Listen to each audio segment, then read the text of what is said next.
Boards and booze, booze and boards, drinks and beers, fight some hordes.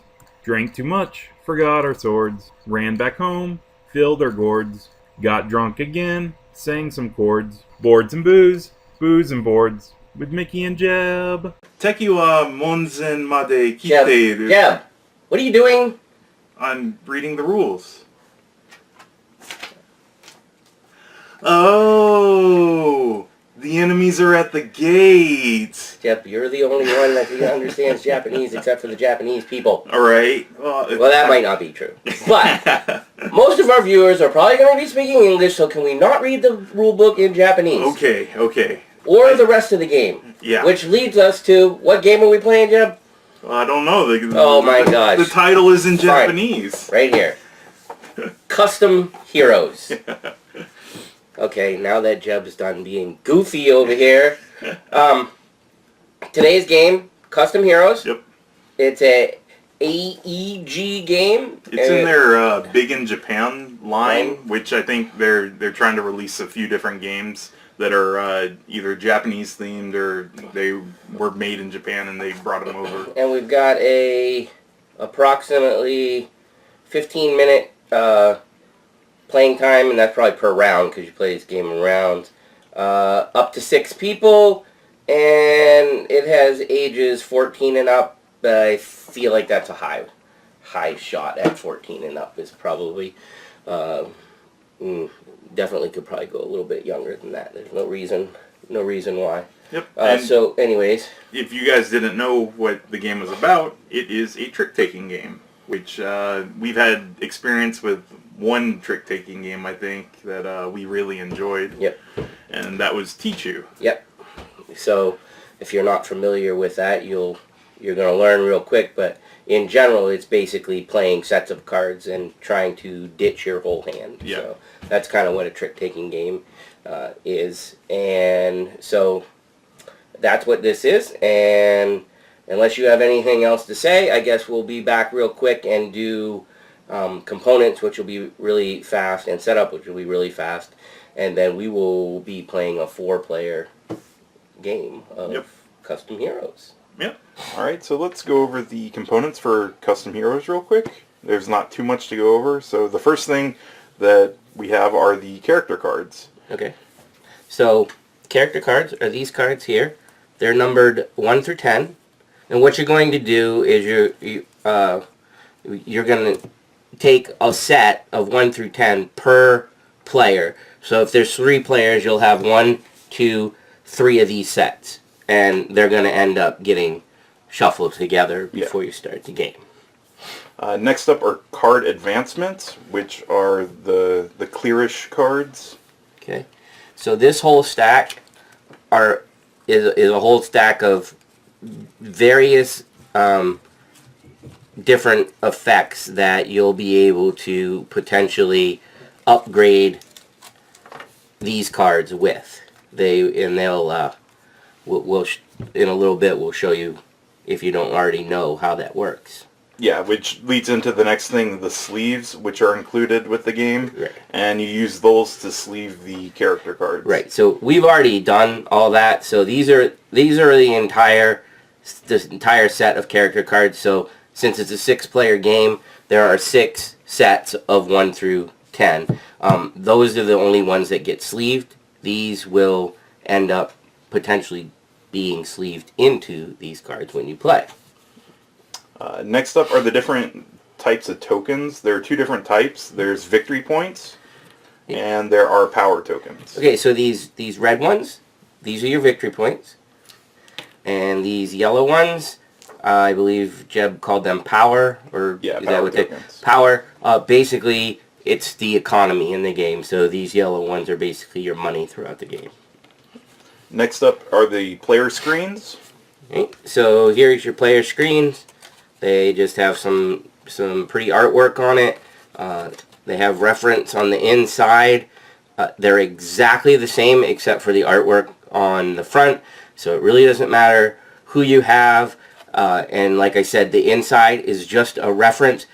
They serve absolutely no purpose other than the reference and being able to hide your victory points / money / these cards until you're ready to play them. Yep. And the last thing is the bag. What happened to these? Those are also card advancements. They're just special types. So the set that you have up there are the Ascended forms. Okay, so the reason these are card advancements, but these Ascended forms are important because everybody is going to get one of these at the beginning of the game. Yeah. As well as, do you remember what this little dragon guy's name is? Khadora. Okay, and everybody is going to have a Khadora to start the game, too. So these Ascended cards keep separate from this stack because they serve a different, they don't serve a different purpose, but they don't get shuffled into the main deck. Yeah. And then now, the last thing is the bag that is included. Right. And so this is the bag. And you might think that because there are chips falling out of it, that it was just a convenient bag to hold the chips, which it is. But you won't play like that. What you're gonna end up doing is having all the chips out, and then these are gonna be placed inside the bag to keep it secret. So you don't have, nobody can see any of the cards when you get to draw out of this deck. You get to just reach in here and take from the stack however you want. And that's everything for the components of the game, so let's get into setup. Okay, so for setup, the first thing you want to do is actually sleeve all the character cards. So as you can see, well, I think you can see that those are sleeved. Like we showed you in the intro, we already have them all sleeved, and it's not like you're going to do this every game. So once they're sleeved, they're sleeved. Yeah. So we're going to how many people are we going to show them, Jeb? We're going to show a 3-player game. Okay. That's what we plan on. So if you were listening when we did the components, as you know, we're going to take 3 sets of character cards, again, 1 through 10, since it's a 3-player game. All 3 of these pile are exactly the same, 1 through 10 on each of them. Alright, so the first thing we want to do is give each player a character screen. So that's pretty simple. You just pick which character you want to be. You know, you just set them up in front of yourself. We'll do a little quick little visual here. Alright, there you go. Alright. How about them apples? Ah, it looks pretty good. Alright. The next thing is to make the main deck, and as we said a couple times already, you take 1 set of basic cards per player. So since we're doing a 3-player game, we've got the 3 sets. And then these will go... And you shuffle them into one big deck. There you go. Now you have your main deck. Alright, next you are going to give players an Ascended form and a Khadora card. Alright, so again, everybody will get one of the Khadoras, which is a little dragon. And I don't know who had who. I'm not going to try to match the fancy... The pictures, I think, match, don't they? Let me see. 1, 2, 3, 5, and 6. Well, I guess they kind of match a little bit. But anyways, so you put a Ascended form like that. Okay, so once everybody has one of these, because they're all, other than the artwork, they're all the same, and then everybody can put these behind their screen. Alright? Okay, next up, players get 1 victory point and 2 power tokens. Okay, so 1 victory point per person, and 2, you said 2 power point? 2? You got it backwards. It's 2 yellows and 1 You red. said power, not, yeah, I'm sorry. That's fine. Alright, so 2 power, and 1 victory point to start the game. And then again, this information is also hidden. And it stays hidden throughout the game. Yep. And then also, each player is going to get 1 random advancement card. And what you're going to do is put shuffle all the advancement cards together. So that's these cards. I will mention that when you get this game, all of these clear cards come with a thin protective layer on them. And they're kind of a pain to get off. Yeah. I'll just tell you that right now. So don't take this game out and pretend that you're going to jump right into it. Spend probably a half an hour or so getting at least the majority of the film off the card. You don't have to get them all. The easiest way to do it is just to do exactly what I was just doing there. Just start shuffling, and you'll hear the film peel off of certain cards. Take that card out, peel it the rest of the way off, set that one aside, continue until you have the majority of it. If you don't get them all, then you can take them off while you're playing. But if you don't do that right out of the box, your first game, you'll spend over half the game peeling little bits of film off of these. So anyways, once these are shuffled, we're going to go ahead and we're going to stick them in this bag. And one quick thing, like I know some people unpunch tokens while watching TV or whatever. You can do this while you're watching TV. Right. And I think the big key is don't don't don't sit down to play if you haven't done that, because you'll be irritated. Yeah. All right. So once you put all of those into the bag, each player is going to get one random card, so they get to draw from the bag. And basically, I would go in here. I can pull from wherever I want. I'll just quickly pull one out and put it behind my screen, and then this person would do the same, and then this person over here would do the same. And so everybody has a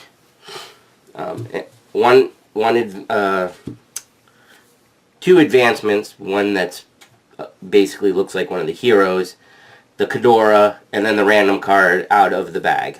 Yep. And that is everything for setup. And you're ready to play. Yep.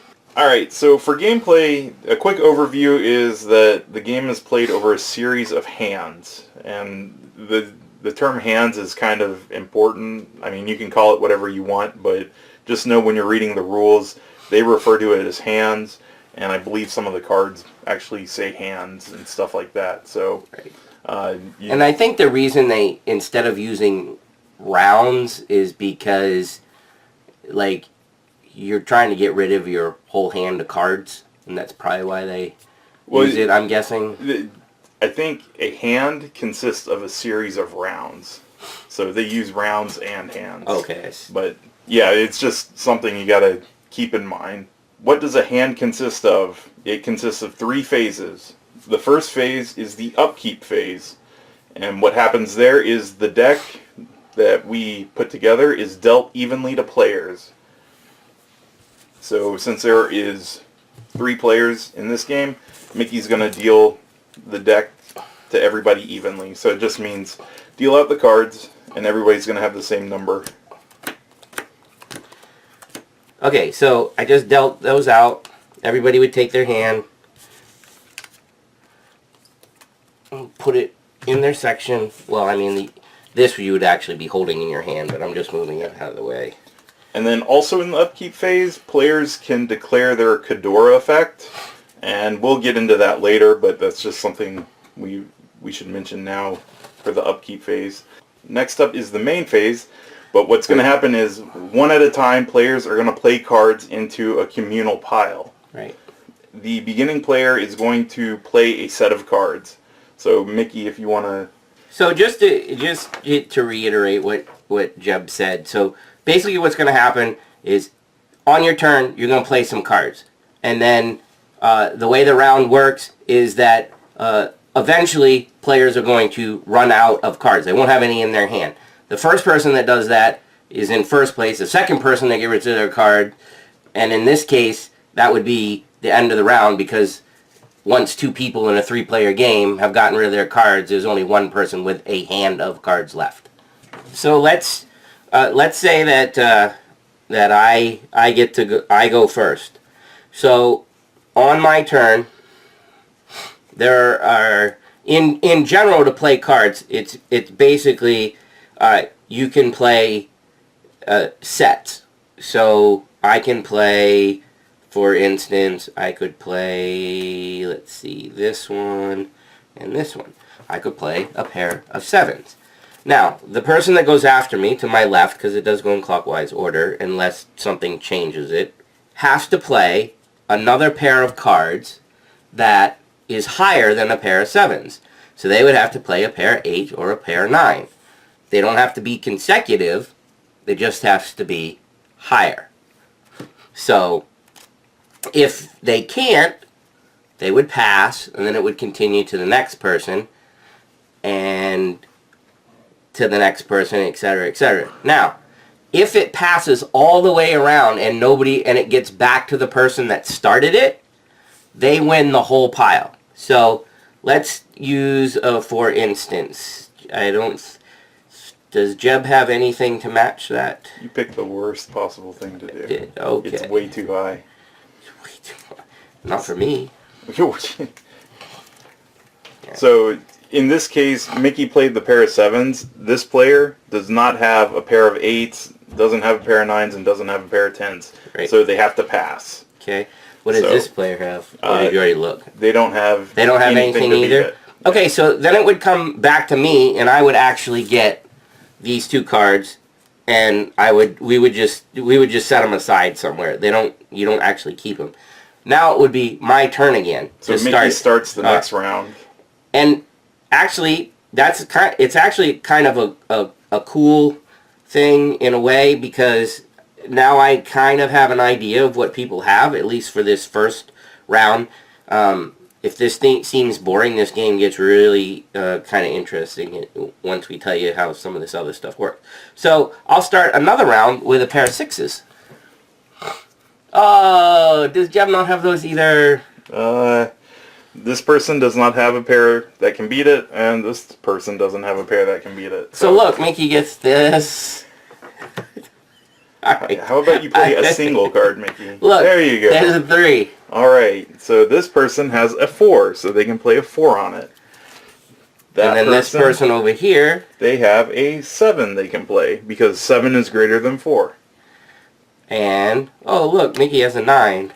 Okay, and then this person doesn't have a 10, so they pass, and then this person plays. They have a 10. Right. Now, I don't have a 10 now, so I have to pass.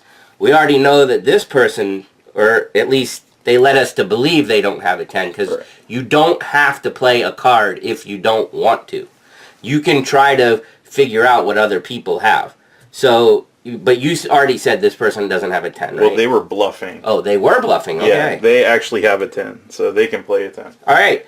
Now notice that they played the exact same card. Now what happens when you match whatever is in the trick right now is it skips the next person. So this person played it. This person is going to get skipped. Now it's my turn. Right? Yep. I have to pass, so they actually got it to come all the way back to them by strategically holding out and hoping that somebody was going to do that. Because skip here, go to me, I pass, makes it back to them, and they were the ones that they played that 10. So they take the trick this time. And now they're going to start the next round. Right. So a 1. This person plays a 1. And what happens when you play the same card on top of the same card? It skips the next Mickey, person. so this person over here gets to go. They'll play an 8. This person plays a 10.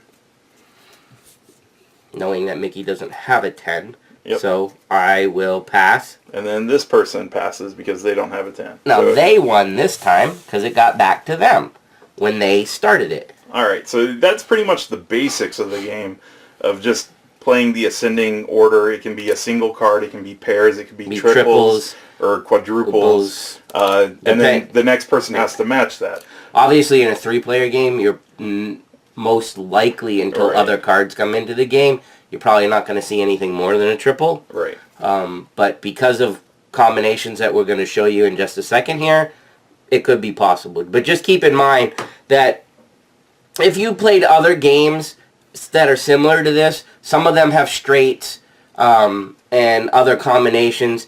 This is literally basically just matching a set. Yeah. So they have to be the same number. Okay, so I think next we should talk about the Ascended form cards. Right. As you already know, all players start the game with one of them.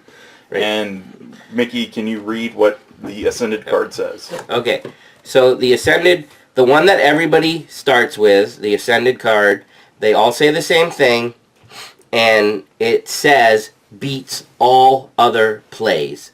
So, basically the meaning of this card is that you can drop this card no matter what's in play, and it beats it. The only other thing that could beat it would be another one of these cards. Right.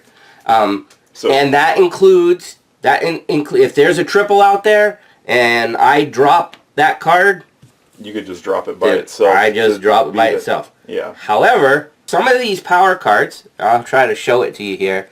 Some of them have a cost. Some of the times the cost is 0, but this one actually happens to be a 2. I believe the Ascended forms are the only ones that cost 2. All the other ones cost 1 or 0. Well, so, but yeah, it doesn't matter.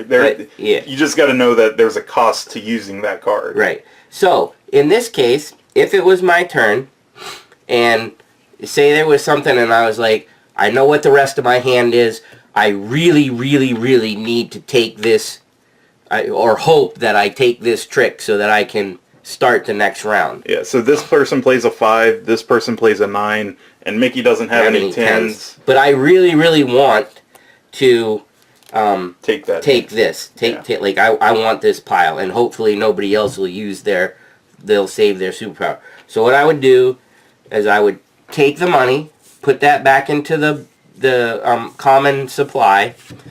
So I pay for this card. I take any card. You actually sleeve it before you pay for the cost. It's when you play it and use its abilities when you pay for it. So. But the first time, I wouldn't recommend sleeving it before you pay for it until it's actually sleeved. Right. I get what you're saying, but if people are like, oh, I'm going to do this turn, yeah, and then they forget not smart to do it the first turn. Yeah. So, but anyways, and if that didn't make any sense, I'm going to explain exactly what Jeb said because he has a very, very good point.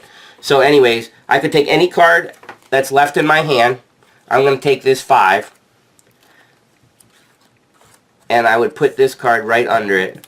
In front of it. Right? Into the sleeve. That's what I meant. And then I could pay the cost and play the 2. But we already knew that I was going to do that. But now this card has changed into it. So it's a 5, but it now has that ability. But it has this ability, and I already paid for it. So what Jeb was trying to say is, you don't pay to sleeve cards. You don't pay to sleeve it. You pay to play it because if I don't want to use the power, I can still play this as a 5. Yep. Okay, but I wanted to use the power because this is a 9, so I paid for the power and I played this, and now this card is permanently changed for the rest of the game. That is not coming out.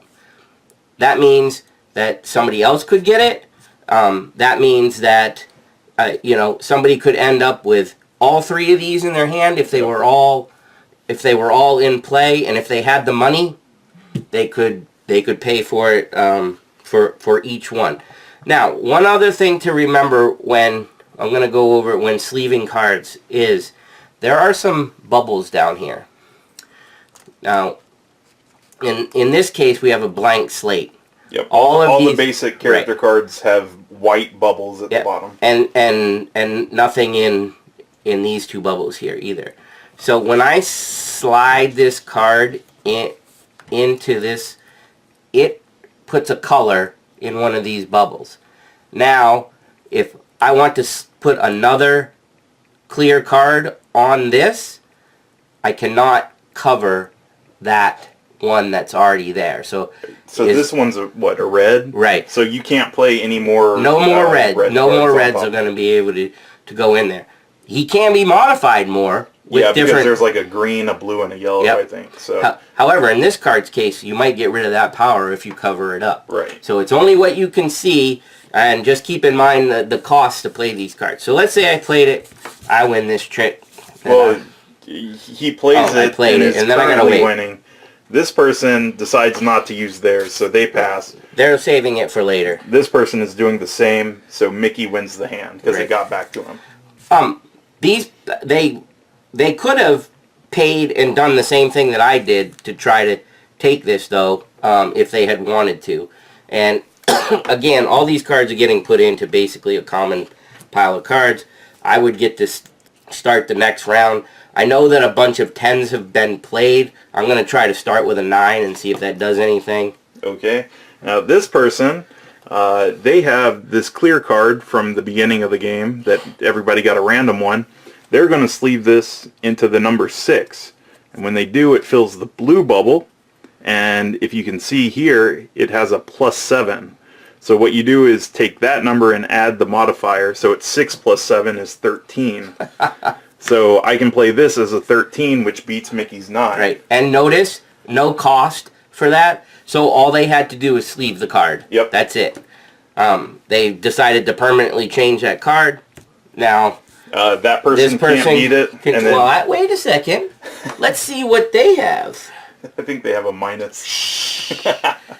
Nah, they don't want to play their trump card right now either. So, yeah, that person would win. Yeah. Although, like I said, it would be more beneficial if you guys saw that these are not being collected by anybody. It's just a big pile. It's just a big pile. So this is going to keep going on. So they won. Yeah, so they're going to play Okay. pair of 2s. This guy's gonna. Pair of 3s. Mickey has nothing. This person has nothing. So this person wins. So they're going to start, and they have a 2. This person. Well, that Oh, they person started. has a 2, yep. Mickey has an 8. This person passes. This person has an 8 to skip Mickey. This person passes, so that person wins. Ouch. Alright, so this person only has 1 card left in their hand. So they play it. They win. They're now the first person out. Out. Right. They're in first place. They haven't won the game. Right. Mickey is really hoping not to be the last one out. He's going to sleeve his card that he got and jump right to a 10. Wow. So this person doesn't want to spin their Ascended form, and they don't have anything in their hand, so Mickey wins it. So I'm the second one out. And it's important to remember the order in which you went out, too. As a matter of fact, once we go over the scoring part, we'll kind of tell you what we've done when we played that I think makes it, so that you don't forget. Yeah, and then since this is the last person, there's nobody else in now, Right. They're automatically third out. place. Right. So now at this point, this is where your reference sheet comes in. Oh, yep. So that was all the main phase. So once everybody's out, it moves to the scoring phase. The first thing to do is to check if you're the first player out and you have 10 or more victory points, you win the entire game. So that's the win condition. Right. And notice that it's not when you have 10 victory Right. points. It's when you have 10 victory points and you are the first one out. So you could have, in the first 2 rounds, if for some miracle you got 10 victory points, Yep. and then you never won another hand for the rest of the game, you would lose. Yep. So after you check that condition, if nobody wins, then consult the chart on the back of the player's screen for how the the prizes or Yeah, the amount whatever or you want to call it. Placement, Rewards. reference, rewards, whatever. Okay, so, and it actually, what Jeb was talking about is you flip your shield, whatever you want to call it, over, and there's a reference guide.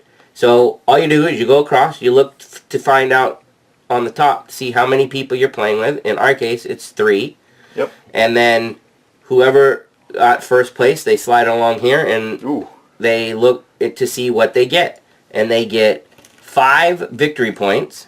So out of the common supply, they would These take 5. 5, We'll go behind put it that. behind their little shield. Yep.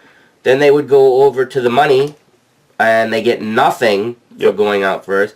And then they would get a card. And it's important to remember to do this in order. Yep. First place always gets Yep, to. first place gets to draw out of the bag. So they'll randomly take a They just card. randomly take a card, put it behind their shield, and then you go on to the next place.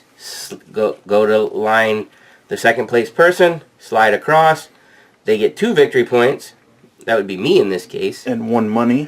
And 1 money, and I get 2 cards. So and then the last person gets a Ooh, minus -1 victory point. So they have to lose one of their victory points. If they don't have any, they don't lose anything. Yep. And then they get 2 money, and they get 3 cards out of the bag. So, if you've just put that together real quick in your head, the game tries to balance out and keep the thing even, so that if you lost, you're getting a boatload of stuff to start the next hand. Because remember, you're not guaranteed to get something good when this pile gets reshuffled. So, So what else, Jeb? After you divvy out the rewards, you want to check to see if anybody has more than 10 victory points. If they came in last, if they are in last place and have 10 or more victory points, it resets to 9. It doesn't say it on the thing, it just says reset to 9. If Yeah, but notice the asterisks are only for the last. Gotcha. On there. Yeah. Then after that, if there's no winner, what you're going to do is collect all the cards that were played. You get all these. You're going to shuffle them, and then you pass them out for another round. So starting... You're trying so hard to make sure you say round in hand properly. It's killing you. It is. You're like, what can I say? What can I say this time? Yeah, so pretty much after you check all the rewards and conditions, you're going to gather the cards, shuffle them, and then pass them out like you did in the beginning of the last round. However, it says last place is the starting player of the next hand.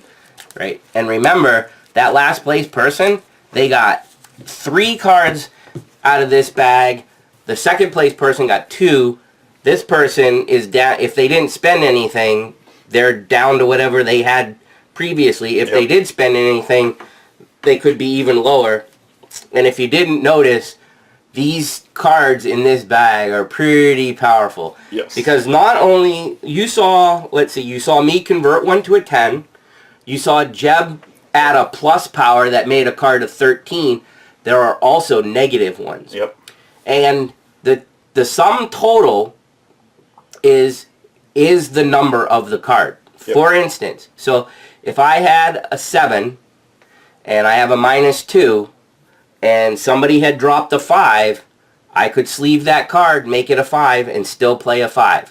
So when you're talking about matching, it's the total of the number. Just in case, I would hope nobody thinks like this, but you don't have to match the 7 and the plus for it to be a matching card. Once it's converted, that's the number value of that card for the rest of the game until somebody modifies it again. Yeah, the smaller numbers have a plus in front of them or a minus, so it shows that it's a modifier to the number. So there are some things that we need to go over that I think are important to the game. The first is if there's no winner after 6 hands, there is something called the Championship 7th hand. Alright, so for the Championship 7th hand, the people involved in it are picked by certain conditions. So the first condition is if the winner of the 6th round has the most victory points, they just win the game. So, there's no Championship 7th hand. Otherwise, the 6th hand winner and the player who has the most victory points have a one-on-one battle. So, it's pretty much the winner of the 6th round and the winner of, or the person with the most victory points. And if that's the same person, then they just win the game. Okay. And everybody else is out of the game.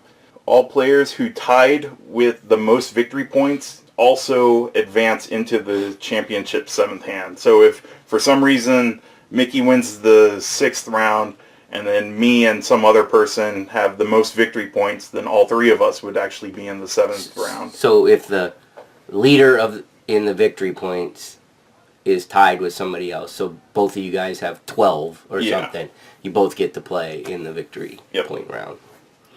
So that's how, if nobody wins the game within the 6th round, that's what happens. Okay. Just as a matter of from what we know about this game, we only played once or twice, maybe once. I don't know. But the person that taught us at PAX said it rarely to never happens. You usually have a winner by the 6th round. That's what they said. I don't know after playing it, I could kind of see it. You know, so I guess after a few rounds or a few games, you would know if it's true or not. But that's what he told us. All right, so we talked about how some of the card advancements add modifiers to your number on the card. There are some that have special effects, and we were going to go over those really quick. You've already seen the Ascended forms. Their effect is to trump anything. You just pay the cost and it trumps whatever. That's those special ones. There are no other, in this bag, there are none of these. Yep. There are only a number of trump cards based on the number of people. That's it. And they all start with 1. The next one is called Bernie, and it counts the card as 2 of itself. So if you sleeve the Bernie over a number 5, when you play that 5, you can play it. If you use that effect, it would be 2 5s. Where's Bernie's picture? So the next one is called Edge. There's Bernie. Okay. I'm messing Jeb up left and right here, people. It's funny. All right, so the next card with an effect is named Edge, and what that card does is it counts as a wild when it is in a set. So if you use that ability, if you have an Edge with 2 2s, then it would count as he's like a dragon with a horn. Yeah. Next up is Charmy, and what Charmy does is the direction of the pile changes so that if it's going, normally you play low to high numbers. When you play Charmy, it reverses it, so now you're playing lower numbers. The card Spectre, if the player wins the round, they get an extra victory point. And then the other one is the Kadora, which is the one that everybody starts with at the beginning of the game. And that one is you gamble 2 victory points, and if you win the hand, you get 2 victory points. But if you don't, you lose the 2 that you gambled. So and that's this card. What you do talking about is in the upkeep phase, like I mentioned earlier, is when you would declare that you're using Kadora's effect. Okay, so you make the bet before. Right. So just to be clear on that, before anybody takes any turn, you have to declare if you are using your Kadora. Yep. Okay. You can't get the first player doesn't go and wait till it gets to your turn to decide. It's right out of the gate. You make sure that you take a minute to see if anybody. You might even want to ask before the round starts. Does anybody want to place their bet? And then, like Jeb said, you set this aside with the payment on top of it, and then if you win, you doubled your money. Yep. And Kadora actually gets sleeved into a card. Right. You have to pick a card and put it to the side, so that you're actually down a card. Yeah. So it's actually a little bit helpful. Yep, but there's a chance you could double your victory points. Right, exactly. All right, and then there is one rule that for the power tokens, which are the current, or like the currency, the yellow ones, you can only have a maximum of 6 of them, and at the start of your turn, you are able to sell 4 to get 1 victory point. Otherwise, you have to discard down to 6. And then there's only one other rule that we need to mention that we weren't told when we first played, and that's when you play a card that has an effect. If you don't use the effect, you actually get 1 power token. Right. So, if for instance, there's one. It actually costs 1 to play. But if I play this card, or a card, with this in it, and I don't use whatever this says, then I get a money for free. Yep. And that works with all the special ones, including the Ascended forms and the Kadora. So that's just one thing that I know in the rulebook it was kind of off to the side. So it's only the ones with the power, though, right? Yes, only the ones with the power. Not ones that just change a number or something like that. So it's only the ones that you have to pay power to use the effect. Right. So, all right. And I believe that's everything. So we are going to fix everything, set it up, and show you a 4-player game.